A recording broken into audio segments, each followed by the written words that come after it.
the show. Let's start the show.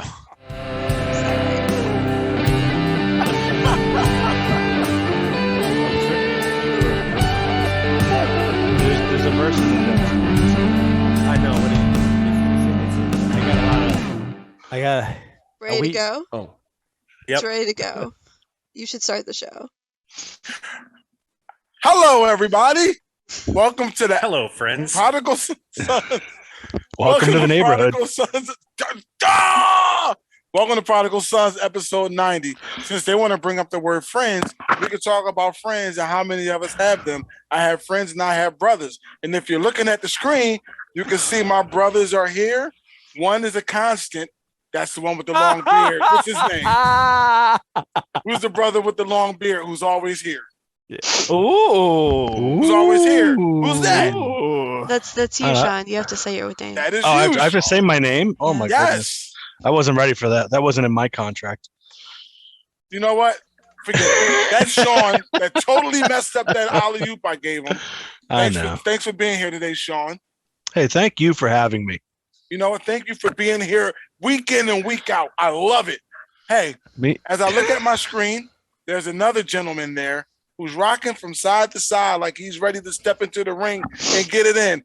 His name, the guy we formerly knew as Dave Duncan, which is now the guy who may not be here much longer. Oh, I'm back, baby. Dave. My contract signed. Thank you for being a friend. You know what I'm saying? I'm back, baby. Okay, Betty, bye-bye. And the guy that just keeps laughing and smiling has the biggest infectious smile that is going to go away when I say what I'm about to say. That's Tom. How are you, Tom? What's going on? I'm so happy to be back, man. It's been like a month. And before we forget, we cannot forget the best producer there is. Who's that? That's me. Hey there. Yes, our producer's name is me. Hey there. That is I'm her Sarah. name. Hello. And okay. Hey, Sarah. Do you have a co-producer today? I don't. Not today. Oh, I guess he walked we away. hope for some more co-producers later on. Cool. Episode 90, guys. Today's topic. Anybody know? Because we brought it up last week. Does anybody remember? The title. I was hoping to just wing it once you guys brought it up. I have no idea what we're talking about today. Really? You have anybody else have any idea? Contract signed, baby. I don't have to read the notes. Yeah. Wow. Yeah. All right. It's good to be back. Our topic is drinking alcohol a sin? Are you telling us or are you asking us? I said, is alcohol is. a sin? So listen, dude, us. if you're going to take a hiatus and come back, get the sugar baby out of your ears because you got to be able to hear. Okay? All right, buddy? Cool. Sugar babies. Cool. I've never heard that terminology before used. But you know what they are. Yeah. And you know what they look like. Yeah. You guys want to hear? A riddle? A riddle? Yeah. In what way are the Prodigal Sons like the Buffalo Bills? It's something about losses. No, the Prodigal Sons are like the Buffalo Bills. Any guesses? They keep coming back and failing? What? Because they never punt, baby. They just score touchdown after touchdown. No punts. And what does that mean with the Prodigal Sons? No punts. We never punt. Just touchdown after touchdown. We never punt. Whoa, take it easy. Oh. Yeah, I'm not even a Bills fan. I'm just saying they did not punt at all last weekend. Getting all Belichick on us. They were playing the Pop Warner Patriots. I mean, I don't know what the heck. Pop Warner Patriots. There's only one performance that was more sad than the Patriots this weekend. And unfortunately, I believe Pastor Pete was at the game because those Eagles are dead. He was stomping the crap out of them before the game, apparently. Yeah. Yeah. Anyway, that's your football wrap up. Good for you. Anyway, how's everybody doing today? I'm doing good. Good. Good. I don't. Good. That sounded real nervous, didn't it? Yeah. He's like, good. Yeah, good. I'm great. I'm good. How about you? So, Tom, do we dare tell the audience where we've been, or are we keeping that it's to interesting because ourselves? I thought we were going to get through it, but I mean, they haven't asked. We got to the end of the year. We got to the end of the year, and Tom and I thought that we needed a slight bump in our weekly remuneration for said Prodigal Sons podcast live stream. And apparently the powers that be did not think that was appropriate at this particular time. And so we went on a workers' strike. I mean, all we were asking for, you've seen the Manning on Manning weekly. We were asking for half of what the Mannings get paid. And they thought that was a reach. And but I think that they finally learned that they were wrong, because what happened was Tom and I left for a few weeks and we saw the numbers. We saw what the numbers did. Okay. The numbers kept going up and up and up with us not here. We saw the podcast views were increasing. They doubled while we were gone. And then the weekly people who tune in on the live stream, those went up as well. But here's why that happened. Because they were tuning in hoping that we would be back. And I mean, clearly they were tuning in going, where is Tom? And more people just kept coming on when we weren't around to see where we're at. Even though they said they liked the show better, I think it's just because of the suspense that we weren't here. And so we are back. The contract has been signed. The remuneration, we actually got slightly less than what we were getting paid last year, but that's subject to further negotiation. And we're excited to say that those lines of communication are still open. And by open, I mean we've been calling and they haven't been answering. Yeah. But we're excited to see what the future holds. And we're excited to be back, even though we make less money now. So, Dave, I'm just curious. Have you been suffering delusions for a long period of time, or? Well, it's hard. Just short. I mean, Tom's short, but got me there. I mean, delusions of grandeur or delusions of just delusional in general. Shawn, I have another question. I can't say that me or the prince who lives in my house suffers from any delusional stuff. Is he from Nigeria? You can. Did you meet up with him through an email through Yahoo because he owes you millions of dollars? No, he doesn't owe me. He was just willing to share. Oh, nice. You know what? Another question, Shawn. Do you have a headache? Do you have a headache? No, not at all. Okay. You sure? Because we just got beat in the head with a lot of crap that Dave was just spewing, and my head hurts. I'll tell you what. I've learned to tune a lot of that out. Completely. Nice. So I'm not 100% sure exactly what Dave said. I was just pretending to write on paper that whole time. So okay, gotcha. Because he was like, I couldn't hear it. It's interesting because the and pretending like you were tuning in was about what your show was without us. All right. And you know what? We have to give him that because once every 10 episodes, Tom drops a gem. And it took him all that time to not be with us to figure that one out. Hey, Elijah, is that what you spent the last 6 weeks on, getting ready for that one line? Just one line. That's it. Took me a month. Elijah, you know that feeling in a room, that stillness right before somebody gets knocked out? It's funny because I had this conversation with Shawn. I could do that and I'll run you guys. Better not trip. better not trip. I know. If Shawn's chasing you, you better not trip. I know. I swear. I know. Tom, are you sure? Because I can kind of move a little bit. It'll be interesting. We should have a race, you and I. Oh, you know what you guys should do? It's what my oldest daughter, Allison, and I did. Down by Victory Park, there is a on the pole. There's one of those. Your speed is with a radar detector. and Allison and the younger girls were running to see what their speed was. Did it calculate it? Yeah, it tells you what your speed is if you run by it. What did they run? Allison got up to like 14 miles an hour. No, she did. She did. She got up. It was like 13 or 14 miles an hour she hit. And I was like, well, I might not be able to run around the playground with her, but I can still out sprint her. So I tried to do that. And I only hit 11 and I pulled 2 muscles in my legs.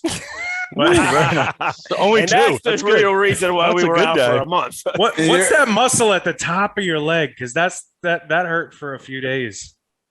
I don't know what that one is. The top of the hamstring. I didn't know that little sign was able to get such a small object. Oh, me? A small object? That's nice of you. Yeah. No, I'm serious. So you're saying if I went with a bicycle, I didn't know you'd notice. It will calculate it. Yeah, he's talking about right there where they built that new addition to Victory Park. Yeah, I know exactly where it's at. No, I'm thinking. No. It's on the third. It's on the third, or is it second or third? Third Avenue side. No, yeah, Third Avenue side. It's where the baseball fields are. With the park. Yeah. Oh, with the parking lot right across the street. Oh, the one at Victory Park. Third Avenue. Yeah. Third Avenue. But yeah. If you took your tricycle down there, it would tell you how fast you were going. So if I took my Jeep down there, I think you see me rolling. I think you should bring your tricycle down there, and I think we should do a video for the Prodigal Sons with your tricycle.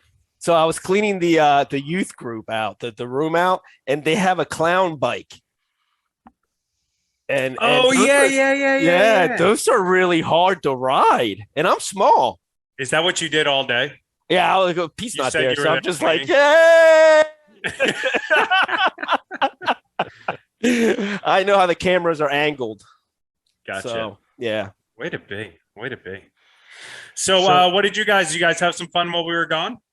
A little bit. Goofed off a little bit. Had a guest. That was, we had a guest, and then last week we kind of just goofed off a bit and talked about tattoos. We were supposed to have a guest tonight for a new segment. I heard that the guest wasn't sure if we'd be back, if Tom and I would be back, and so he just wanted to make sure that we were back before he came on. He didn't quite feel comfortable going on the show with just you two. Wow, that sounds so much like that Aerosmith song. Well, that actually had nothing to do with it. He was actually, I'm pretty sure that's the reason he backed out, because he found out you guys were coming back tonight. But no, the real problem was, and in dealing with you guys' contracts, I kind of let things slip a little bit with Pastor Owen White's. He submitted a rider. You guys know what a rider is, like when celebrities come, like a list of demands and stuff. Yeah. And so his rider came in, and we took a look at it, and there was some things it was all blue M&Ms in the changing room. Was that what he wanted? No. M&Ms were fine. So he wanted 7 1/2 bottles of Fiji water. Okay. Two had to be room temperature. 2 had to be at 97 degrees exactly. Yeah, no worries. Go ahead. 2 had to be chilled to 49 degrees. Nice. And the half bottle had the half bottle needed to be at 210 degrees. But none of the bottles could be open. They all had to be sealed and ready to go. So that was a little. We could do it. Get a half bottle of water, but it's sealed. Yes. Oh, at 210. That's a little tough. That's it's difficult. So we figured it out.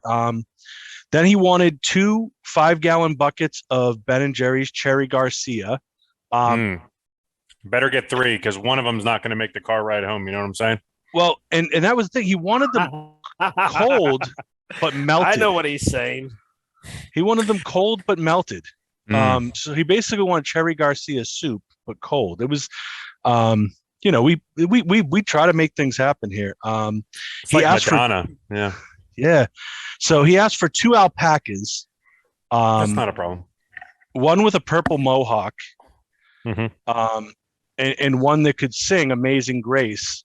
Oh, Donnie. Yeah, I know Donnie. Yeah. So, unfortunately, that was the breaking point. The Alpacas were busy this week. They were already booked on another gig, and when Donnie and Fred had another gig. They're usually busy in the summertime. I'm surprised you couldn't get them in the winter. I could have gotten them. Yeah. Yeah. Well, maybe you could have. I don't know. Yeah, you should have called me and Tom. We could have gotten them.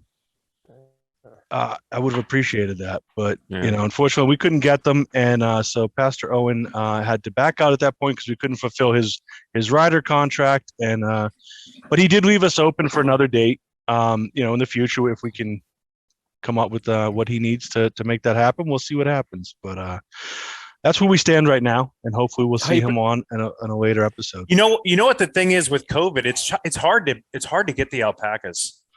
It is with COVID. They've been booked up. The Donnie and Fred, the 2 alpacas you're speaking of, the Mohawk and the Amazing Grace one, they've been selling out. They've been booked in every concert hall. Well, we have to appreciate the fact that we wanted that we were looking for alpacas and not llamas, because during this COVID era, that would not be a good thing to have around people. Right. Yeah, no, it definitely had to be alpacas, not llamas. That was one of the key. And he knows the difference. He would know right away when he got here. Yeah, he would know.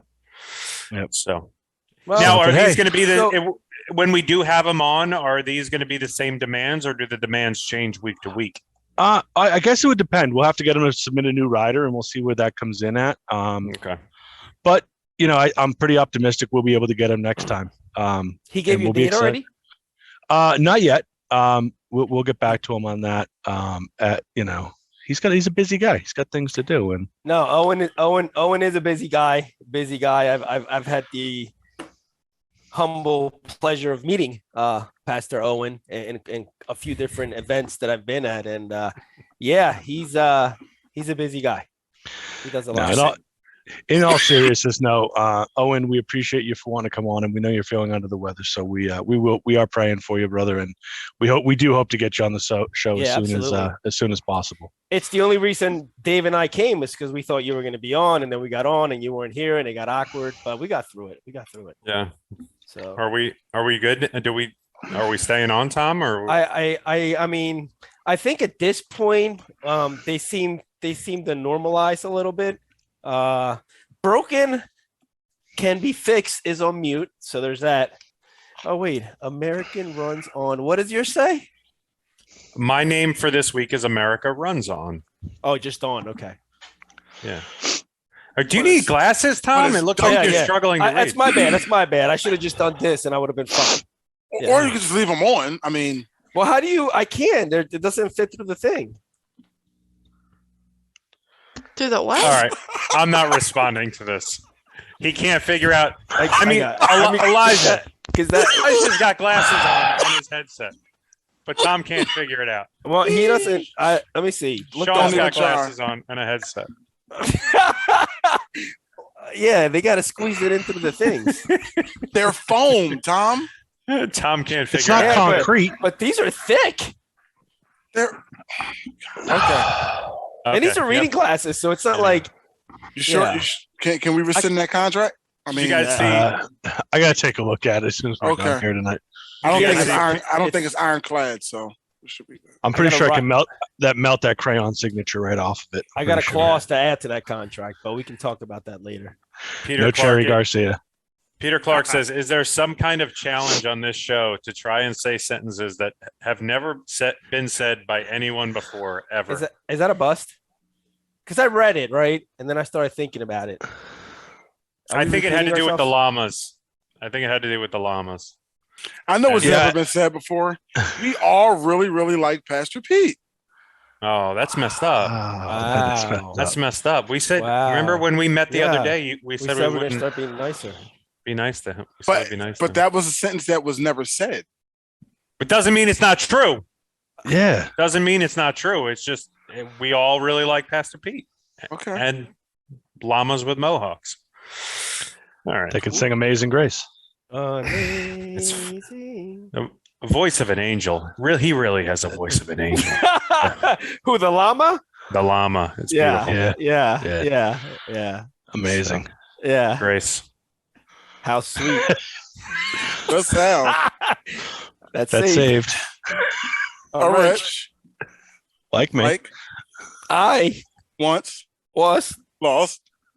but Glad Now to have I'm you fine. all back. Now it's time for the show. all right. Are we doing? Let's do a game because we're Yeah, I'm let's doing game mode. let's do a game and see if we can get further off track. Okay. Just fall right off Yeah. the edge. Okay. So, That was awesome acapella. Sorry. acapella. Beautiful. That should be the name. Grace That should be acapella. the name of the Acapella. singing. Of your Acapella singing llama. troupe. Yeah. Okay, so we are doing a Nazarene game. This is a Nazarene Pop Quiz. As you all know, we do belong to a Nazarene Church. I think we all went through the membership class. You were told this at some time. I just paid my way into the membership. I didn't really go to class. It was like go to class or pay the $40. I paid the $40 and got out of it. But at least that's what Pastor Pete said it would be. Weren't you in the Nazarene Church when you were like 15 or something? I was in the Nazarene Church when I was like 1, but I wasn't a member until I was a teenager. And then Oh, Pastor so it's Pete been told me I so didn't have. long. He told me if I gave him $40 that I didn't have to go to the membership class. But anyway, go ahead. Let's see if I know any of this. Okay. Name ex-board member. Pastor is preparing himself for disappointments. Yeah, our pastor just wrote in and said, Pastor preparing himself for disappointment now. Okay. Okay. Name I bet one- between all 4 of us, we can get one of these right. I believe you. Maybe. All right, I got let's do it. Google up. I'm praying for us. Good job. Okay. Praying for us. Name one founder of the Nazarene Church.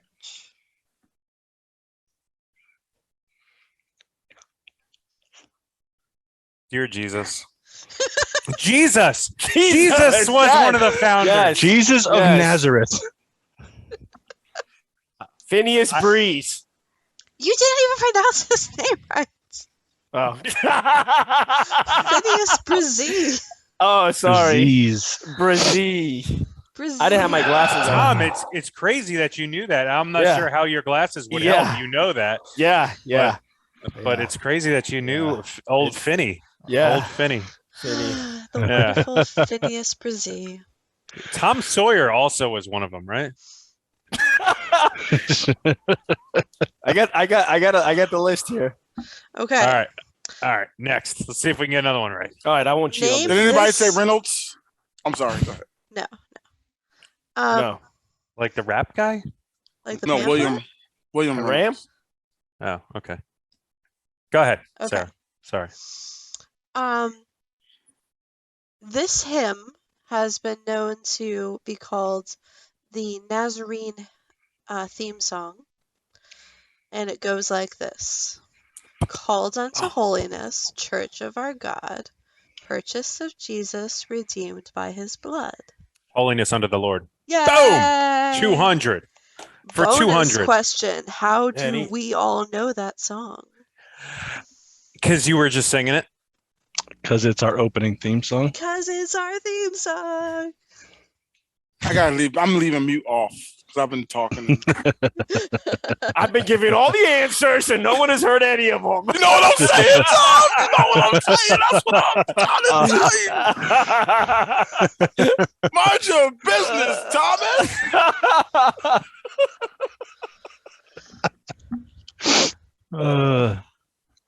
All right. Boom. We're Who- 2 for 2. We're Hey, 2 that's- for 2. Is Some fast the typing there, current Dave. District superintendent for the Philadelphia district. Carrie Willis. Yay! Yeah.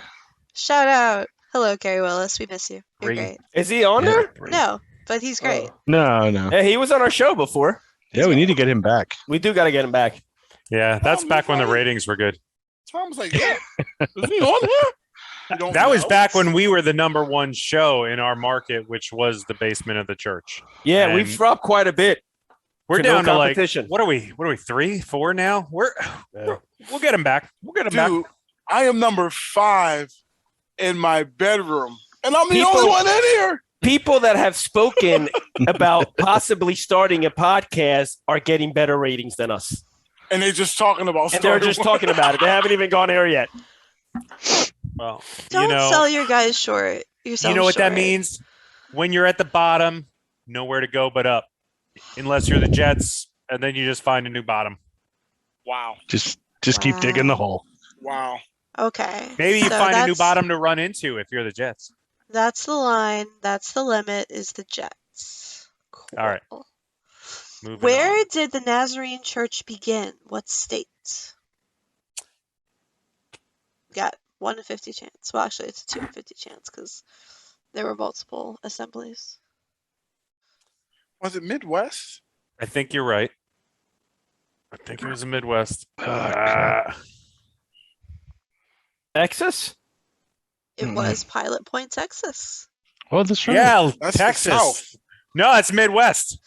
Midwest Texas. The It's the only state in the mid so the first, that I can remember. I believe, the first General Assembly of the Nazarene Church was in Pilot Point, Texas. The second one was in Chicago, Illinois. So you were slightly right on the Midwest. Okay. I was so wrong. I thought it was like Indiana or something. All right. Who is I your, remember. Okay. who is your favorite pastor along the Philadelphia district? Can't be in this church or Carrie Yeah, Willis. definitely can't be in this church. If it can't be in our church and it can be like Carrie Willis or anything like that, You want to say, I'm gonna go with Pastor Mark Justice for me. I don't know Pastor Justice very well, but I do know his son's got a really cool name. I Do you knew know his what son that when I was name is? I knew his son when I was a teenager. His name is Roman. Awesome. And Roman Justice is just about the coolest name I've ever heard in my life. Didn't work out well for Jesus. Wow, yeah, My favorite That was the best pastor. joke yet. and he's so serious too. Like, watch what you say, Dave. Well, I'm not Jesus, so I know. Shocking as it is, not my favorite pastor. Man, would definitely not be in our church. You only have 16 of us to choose from in our church. Yeah, Man, I'm trying to think of who else is on the district. A lot of people that I know have moved and retired. I'll go with Larry Powell down at Oxford. I knew you were gonna go with him. I knew you knew. That's why it was the obvious choice, which is why I was trying to throw something else in. But that's so funny. Okay. I'm Anyone curious to else? hear Shawn's. Because he I'm knows gonna be a lot. honest. I know too many pastors on the district, so I can't say that I have a favorite because I love them all for different reasons. Thank you, Shane. Shane says me, so that's awesome. But Not for really somebody- favorite, but just someone you really like. so for somebody who's really helped me along the way and really got me help you started along and the way. going, Right. Yep. I'm gonna go with Bill Foss down at Sealings Grove. He really was there for me when I first started becoming a Christian, and still a mentor to today. But there are so many good pastors on this. There's so many amazing There is. people. Like There is. I could There name 10 right now that I would love to hang out with and spend more time with. But Yep. Bill- Me too. Yep. I'm going to give a shout out too. I think Heather Roberts might be.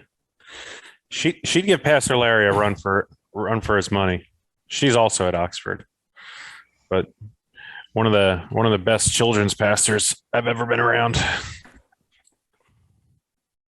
So, Is that the last you're on question? mute. Nope, that You was not muted, the last Elijah. question.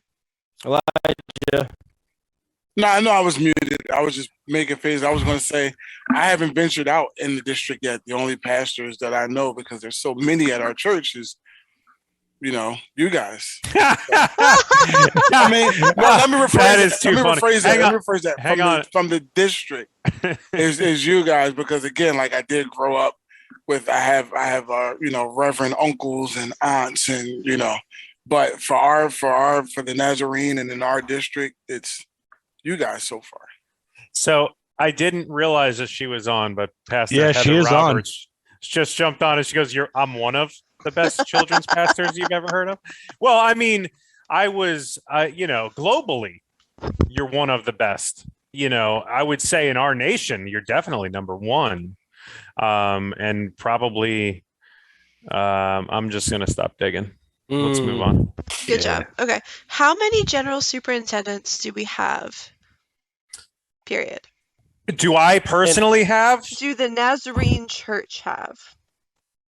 We had Does general the Nazarene superintendent. Church? How many general superintendents are there? There's seven. No, right? it is six. Good job, Six. Sean. There was seven, I saw and you. then I now was there's confirming six. it. I was gonna go with 5, but I looked at Shawn. I was like, I'm not gonna put. I really thought it was 7. That's funny. Only reason I remember that is because I screwed it up during membership class and Pete called me out for it. Were you wearing your shirt at the time, or? This shirt, probably this shirt. Not, I don't wear any other shirts. This shirt is it. That's all I get to wear. There's another one shirt. that you wear. Yeah. Mm. Bonus. No, that shirt never existed. Nope. Yep. It's a figment of your imagination. Popcorn shirt? Okay. And in fact, if you thought that it existed, it's you who needs to struggle with your own mind, because that was only in your head. With your own love language. Yeah. Yeah. Well, it's clearly, I think it was a fever dream, and you have something that you need to work out. Dave, I'm so glad we're back on. You're funny. Bonus question. I would do this show for free. Okay. Bonus question. Name a general superintendent. Mo Sislak. Name a current general superintendent. David. Which one? I don't know what his last name is. Oh, Montgomery Burns. That's a good one. That's a good poll, Elijah. Dr. Carla Sundberg. Dr. Carla Sundberg. Yeah. Santa's little helper. She is pretty amazing. I met her at when I got my district license. William Smithers. See, Sean's a district pastor. Love him.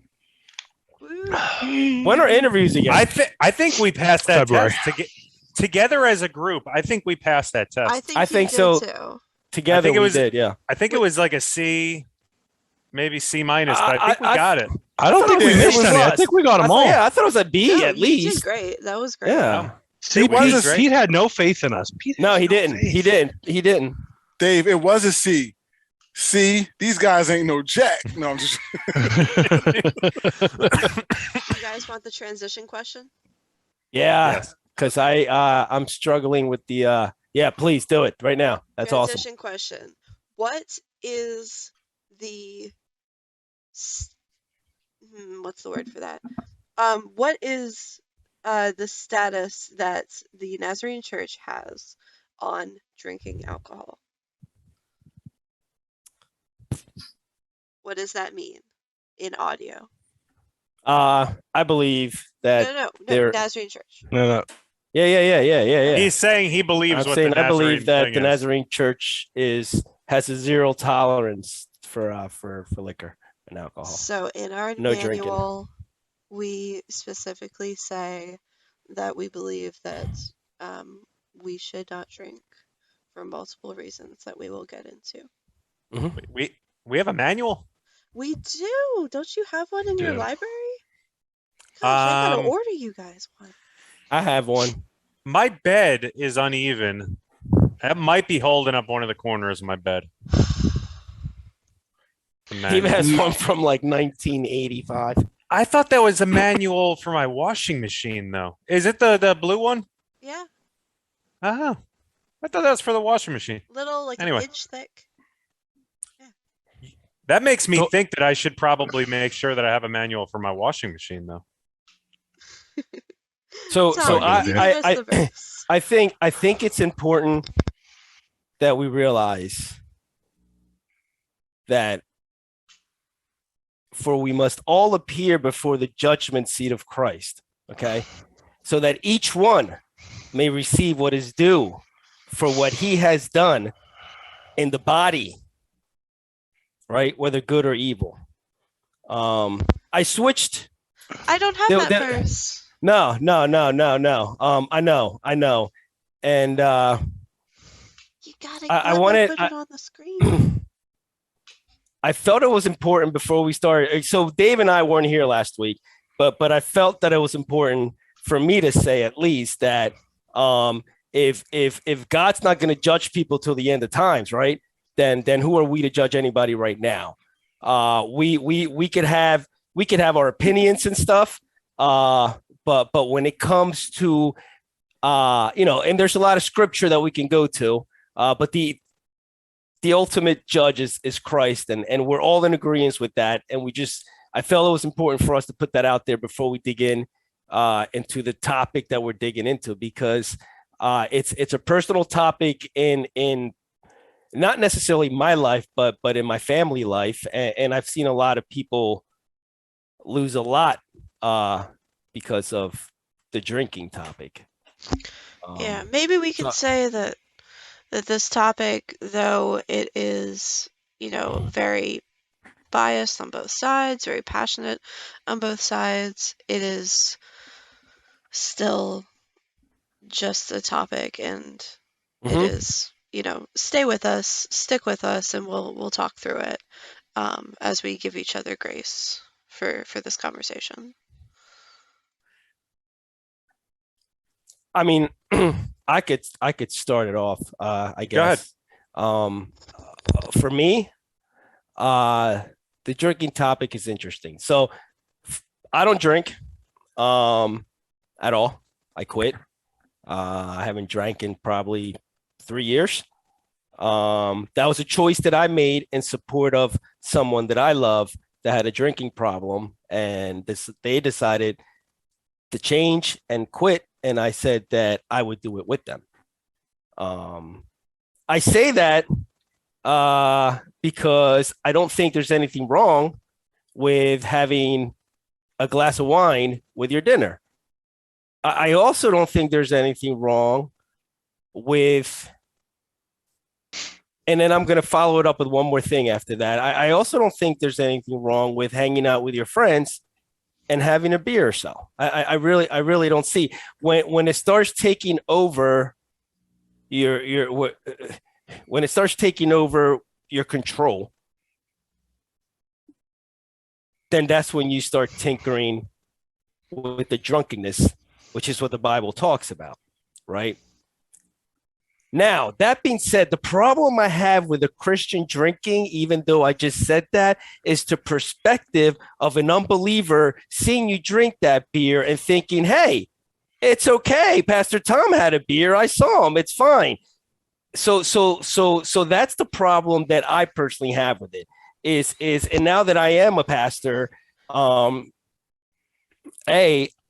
because of that perspective, I would have a hard time drinking. And number two is something that when I was in my other denomination, Pastor Barry Parsons told me that the reason he doesn't drink is because his salary is paid by the offering, the people. And he doesn't feel it's right to take God's money that's getting paid for ministry and spend it on that, right? That was his take on it, right?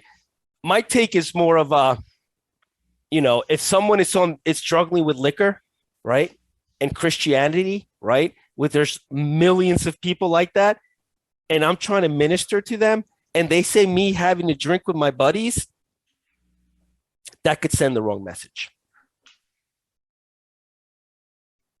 Yeah, first of all, I commend you for what you're doing to help support that person in your life who you made that choice for, and I sort of have a pretty similar view as you do, that perhaps if there's somebody in your household or a close friend or somebody that you're working with that you probably that has an issue with alcohol, then you probably shouldn't consume it, at least around that person, and go case by case. I just I'm real happy with the church, the Nazarene, and I've always been real supportive. I travel the country, and I've been to other countries, and my job takes me to, I've been to like 47 states, right?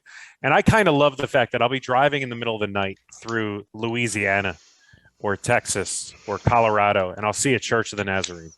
I'll see the sign for the Church of the Nazarene. I love being part of that. I feel like that means that the people who believe what I believe and sort of like me, that we're all over and we're a big family, and I love that.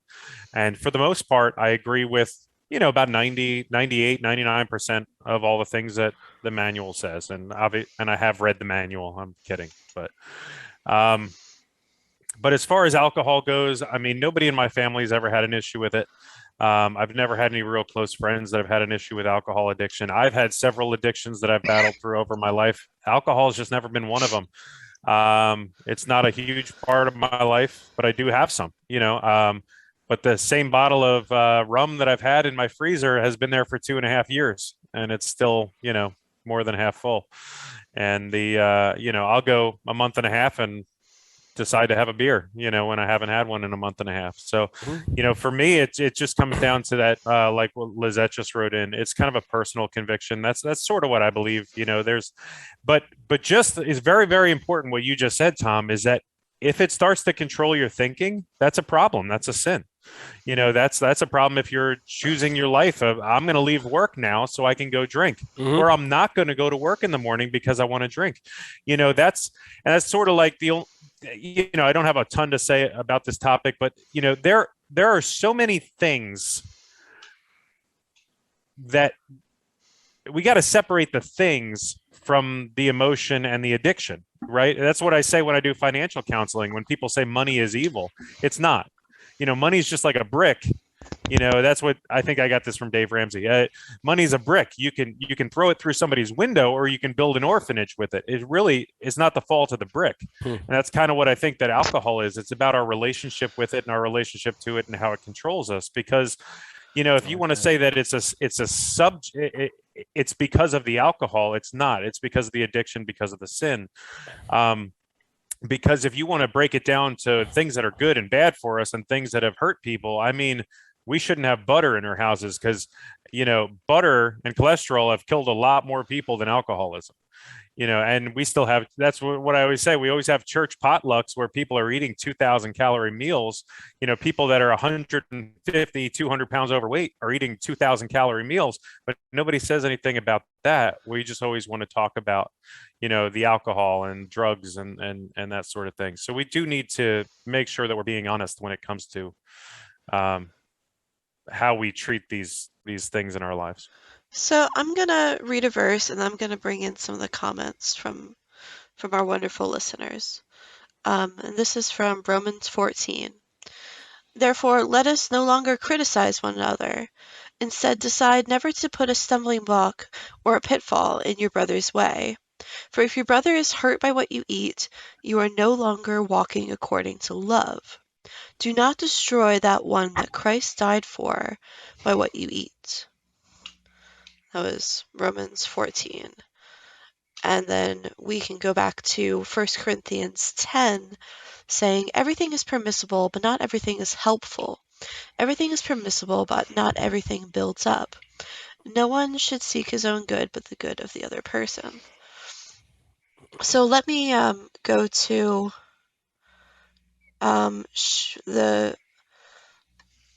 the first comment that Shane posted. Now, if we replace alcohol with food, watching TV, driving a car, I'm not sure about driving a car, but does it change your perspective? Now, if we replace something that can control our lives with something else, does it change your perspective?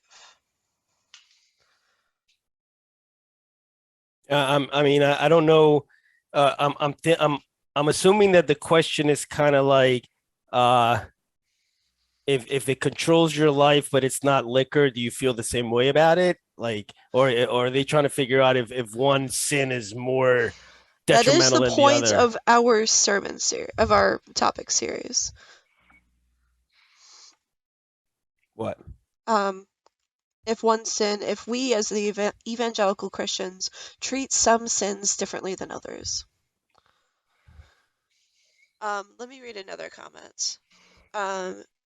Kelly Beecher wrote, but there is nothing inherently good about alcohol. There is no benefit to it. And Shane replied, didn't Paul recommend a glass of wine for stomach ailments? And they also, doctor recommends that glasses of wine are good for heart health as well. I'm not an advocate for alcohol, but that is another thing, that there is good benefits for heart health in regards to red wine. But to the first part with Shane's comment where we replace one thing with the other, I think Dave kind of brought that up as well. You know, we'll do a church potluck and somebody will eat 2,000 calories. Well, that's just as bad. Anything done in excess is sinful in general, whether it's drinking or video games or internet time, social media, food, whatever it is. Anything done in excess that takes your time away, it messes up your time with the Lord. It messes up your relationship with the Lord. Anything you put before God is obviously a sin. Now, from experience, in regards to alcohol, since that's our topic for the day, for me, I used alcohol as a crutch to get through tough and difficult situations in my life, which meant I was using it to be sinful because I was doing it to numb my life and change my life and avoid everything else that is part of my life, which is definitely hurting relationships here in the present, on earth.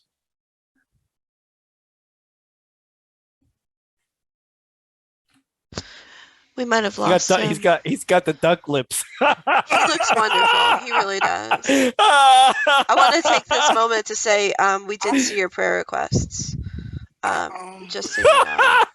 That's funny. Shawn's got the duck lips. When it comes to alcohol, like I heard the comment, like it doesn't have any like it doesn't benefit anything, or just like Dave said, like I've never had growing up, I've never had anyone around me that had any alcohol problems. It's never been a problem for me. I'm literally one of those people that, like, when it's football season, you know, I could have a 6-pack in the house for 3 weeks. So that's like an average of maybe 2 beers, a weekend, and I'm okay with it. You know, I don't have to rush out and get a bunch more, or, you know, every now and again, I'd like to have a drink as well. But at the same time, if there's someone around me that has an issue with alcohol, same as smoking, you know, when I smoked and someone quit smoking, I would be like, I'm not going to smoke around that person because I don't want to trigger them. I don't want to. And the same thing with alcohol. I do my best to, you know, not be that way. Because, you know, in school, guys used to always say, I want to go get hammered or smashed. I've never had that mentality with alcohol. A drink here and there, and I'm good. So Shane, I read your comment and I understand it better. So here's how I would like to answer your question, right? It all depends on the motive, brother, right? So what I'm saying by that is, if you're a cigarette smoker, right? I'm not saying cigarette smoking is a sin. That's not about the sin part. But you want to quit because it controls your life. You're addicted to it. You know it's bad for you, right? And then you start going through the process of quitting. So what you do is when you replace it with gum, right? And I'm not even talking about the tobacco gum. Let's just say, all right, well, I got to chew gum, and you start chewing a lot of gum, right? You're chewing that gum to quit something that's killing you, right? Now, if you're getting drunk to drown your sorrows and you quit drinking and now you're eating to drown your sorrows, then the mentality of that is sinful. It's a sinful mentality. The reasons behind it are sinful. It's controlling you. The gum chewing, that's not really controlling you. That's you trying to beat an addiction of the smoking, right? So it's all motives. If the motives are to control you, to drown something, to change it, then yeah, there's going to be an underline of sinful nature there. But if you're just chewing a lot of gum because I really want to smoke a cigarette really bad, yeah, and again, that's my opinion. I'm not saying I'm right. I'm not saying I'm wrong. That's just how I view it. Let me read another verse. 1 Corinthians 6:19 through 20. Do you not know that your body is a temple of the Holy Spirit, who is in you, whom you have received from God? You are not your own, you were bought at a price. So glorify God with your body. So I don't want to keep talking. Go ahead. Someone else take this one. Well, I was just going to say something that you guys were both just touching on. And that's, when it comes to motive and respecting other people who might be having an issue, that's where we can really show them love, personally, like you said, is making sure that you're not drinking around that person, making sure that you're not just abstaining from something to show them love, but you're actually telling them, hey, listen, I'm not going to do this around you because I know that you've struggled with it. And, actually acknowledging an issue rather than just ignoring it and pretending like it doesn't exist. So, and that same act can also give that person strength, because if you can show them the restraint of not doing it just for the mere fact that you want to show them that you support what they're doing, that could give them that could spark them to say, you know what, if he can do it, maybe I can do it. Right.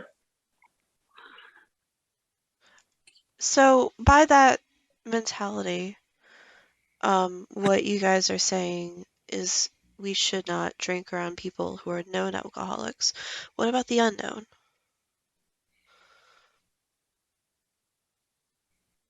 Well, I kind of touched that when I first said my opinion on it. My problem with it is the perspective of someone that I don't even know that but knows of me or knows that I'm a Christian, and they see me drinking that, right? It might completely destroy that life. And it's something like, we have sins that we don't know we're sinning, and we have sins that we know we're sinning, right? Well, it's kind of similar like that. There might be people that you're destroying their lives by you personally having that drink in public, and you don't even know it. Well, to say that you're destroying their lives, I think that's a little bit strong. They clearly have an addiction in your analogy, which I think is a little out there, but you're not destroying their life. They have an addiction that's destroying their life. And if they give themselves an excuse, they could also give themselves the excuse of my boss was mean to me today, and so I'm going to go drink. And so, is it an outlet for somebody to have an excuse? Maybe, sure. But I also just think we need to make sure that we're there for people when they admit that they have a problem, and we're not, doing anything that would encourage them to. We don't want to hurt our brother, for sure. And again, this is all my opinion at this time. Everything I said. The day that God convicts me something else, I'll change my mind. But this is just what 37 years of thinking about it has brought me to. Yeah, and I understand what you're saying. I'm talking more of for me, I'm not talking about destroying their lives. The addiction is taking care of that, right? The only thing I'm really worried about at the end of the day is the soul. Right. God can clean that addiction. Right. So if I focus on the soul, God could help with the addiction. Right. So my problem with it is, regardless if I know the person or not, especially now that some people are like, even my basketball guys. Let's take my basketball guys who are a prime example of this. Right. If one of them guys sees me out with the prodigal brothers, not sinning, but just sitting at a bar having a beer, that perspective to them is like, oh, Pastor Thomas sitting at the bar with the beers is cool. What's the difference between sitting at the bar and having one beer to them and having a couple beers with your friends, right? And that's the perspective I'm talking about. You never know who's watching you when you're doing these things. God's always watching, but we got to set an example to other people. Well, and again, my question is, though, how do you know that that's going through their mind? What if they see you at a bar with other Christian friends and they're going, oh, wow, I thought these Christians were really crazy and all they did was pray and go home and sit in silence. But these guys are actually out at a bar and they're having their laughs and they're drinking a beer and they're getting a cab home. Wow, these guys are really, normal. I think a lot of that. I think a lot of that I think it has a lot to do with you as an individual. Like Tom comes off as the type of person that if somebody saw, if for example, if somebody saw him having a beer, they would walk up to him and talk to him, as opposed to just saying, wow, all he does is pray. He says this, he says that. Look at him over there having a beer. And there's some people that people don't know personally. They only know them from afar. And if they see them having a beer, then they'll probably judge them. So I think it's the person themselves, you know what I mean? Who, my thing. I think there's a difference between somebody seeing you have a beer and somebody seeing you laying on the street corner. Big difference. Well, there is. Having wet yourself and, screaming, howling at the moon. I think there's a difference. And I think we're ascribing, alcohol to be inherently sinful. And I can't find in my Bible where that's the truth. No, my Bible talks about people who are drunkards and people who are, adulterers and all this stuff, but it doesn't say that drinking's bad or that sex is bad. It says that when used in the wrong context, it is bad. Mm-hmm. And so that's where I come from is, again, I just go back to, I really think that alcohol is a brick. It can be used in many different ways and some harmful and some not. So, I think there are some people out there, and the reason I say this, I think there are some people out there who are like, I can't be a Christian because I drink, and that's where I come from is like, I've met more good Christians that drink, and I've met more good Christians who drink and are afraid to tell people that they drink because of this standard that we adopted during Prohibition era when it was the law not to drink. And so we didn't want to defy the law when we wrote the manual. And so we just went with what the current law was. And that's my understanding of where it came from. I could be wrong. So what I want to say is it's not a sin. You use the terminology of sinful nature, right? That's not where I was spinning it with the drinking. I'd like to use the word perspective a lot. In my personal opinion and perspective, even if I didn't make the decision to quit because of the reasons I did, at this point in my life, after I have gone through and listen, sanctification is a process. I'll be working towards sanctification every single day of my life. But after going through that experience and now where I'm at with Christ, and this is just me personally, I'm not saying whoever's doing this is bad. I would feel very uncomfortable having a beer in public. I would. Now I'll be, and this is going to sound shady, right? Now if I wouldn't have a problem sitting at your house, Dave.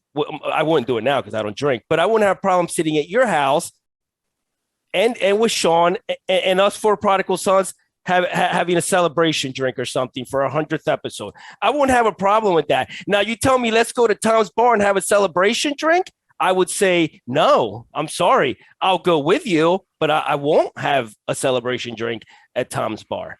But that's just my perspective on it. And I'm not, again, I came out saying that I believe that sin is not, that drinking is not a sin. So I'm not trying to paint it as, oh, you're bad if you're, I'm not. It's just my personal, the way I feel about it. No, and by the way, I probably should have said this. I wasn't responding necessarily to what you were saying. I was responding more to what I've heard over the last 15, 20 years from different people. Yeah. So let me read this quote. This quote was shared with us by Owen White, but it's by Susannah Wesley, John Wesley's wife. How would you judge the lawfulness or unlawfulness of pleasure? Use this rule. Whatever weakens your reason, impairs the tenderness of your conscience, obscures your sight of God, takes from you your thirst for spiritual things, or increases the authority of your body over your mind, then that thing to you is evil. By this test, you may detect no matter how subtly or plausibly temptation may be presented to you. So, whatever obscures your sight of God, takes from you your thirst for spiritual things, that thing to you specifically is evil. What do you think about that quote?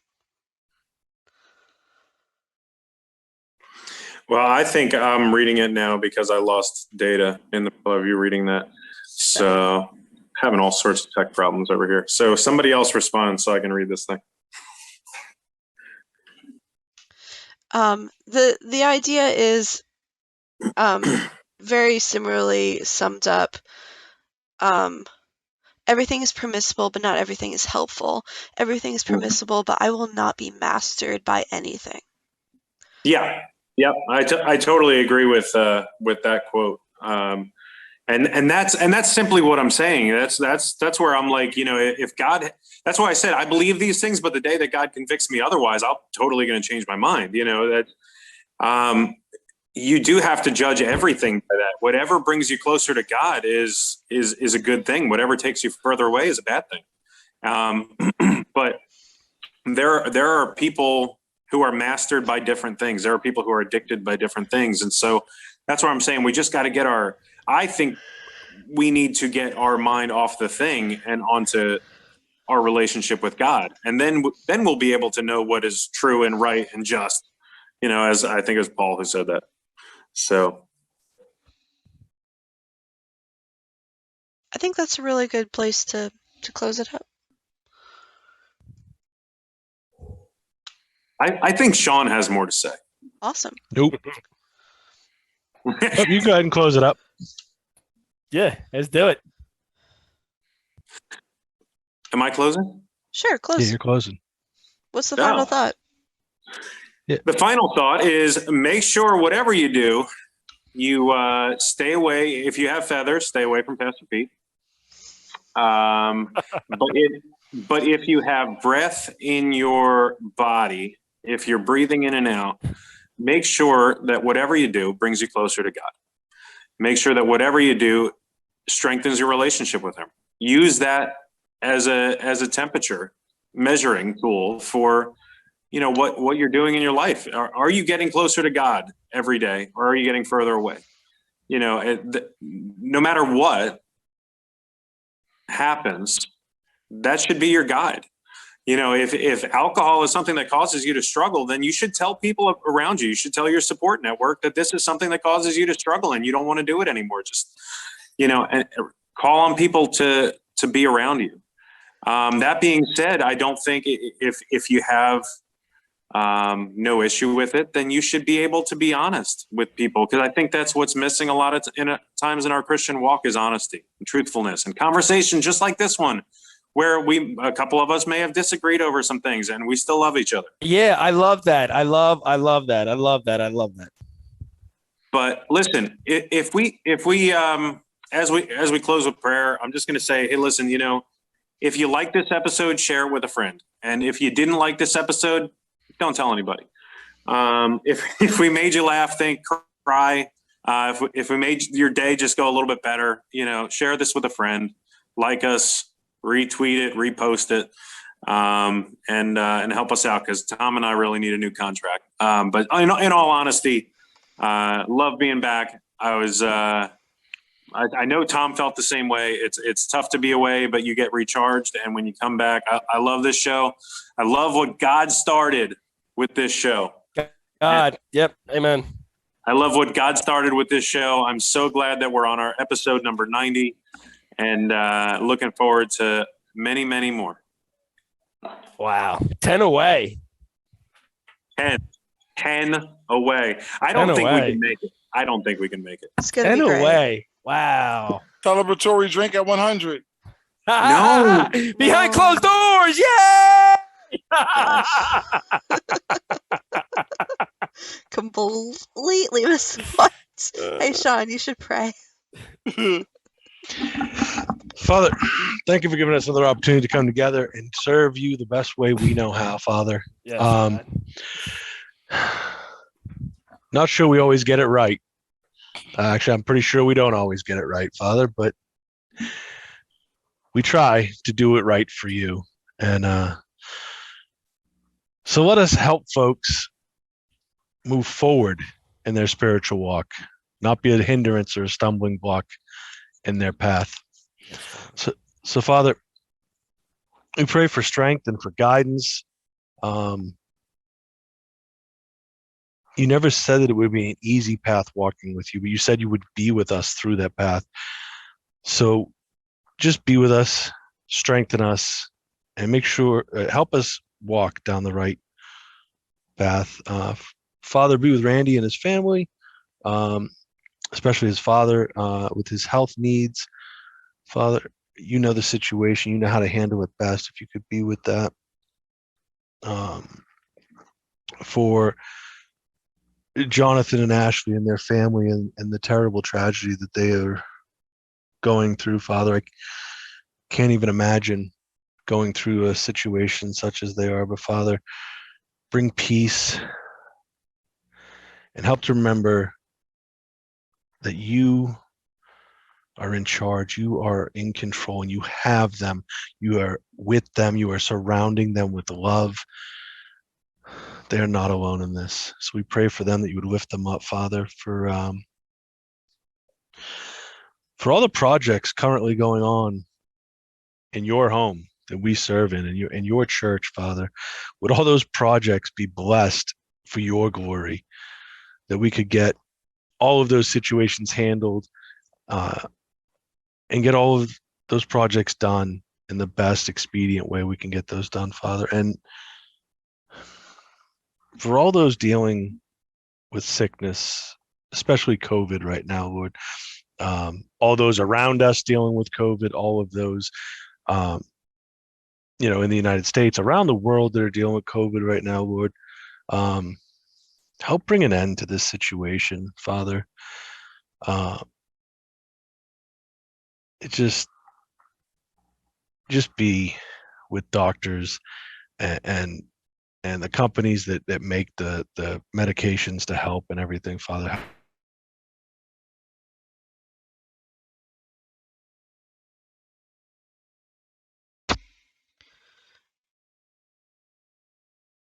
Looks like Father God, we just so good to us, Lord, and just be with those pharmaceutical scientists that are preparing these vaccines, Lord, to help us, Lord. Just be with them and with everybody out there that's sick right now, Lord.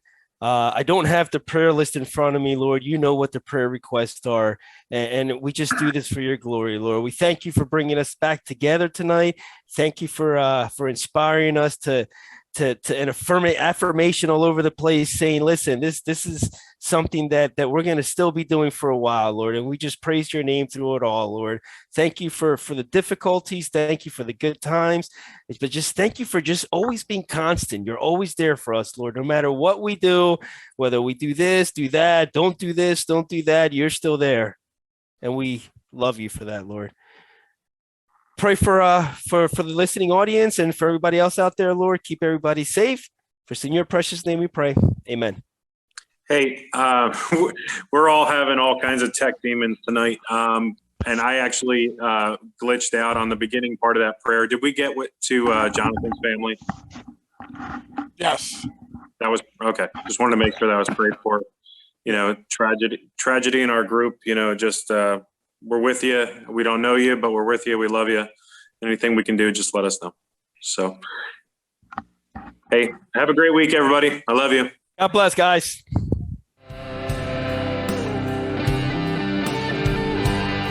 I don't know if I'm happy you guys came back. Hopefully nobody heard me. Are we still on? We're still on. I know. I know. I was just saying. I know. I was just joking.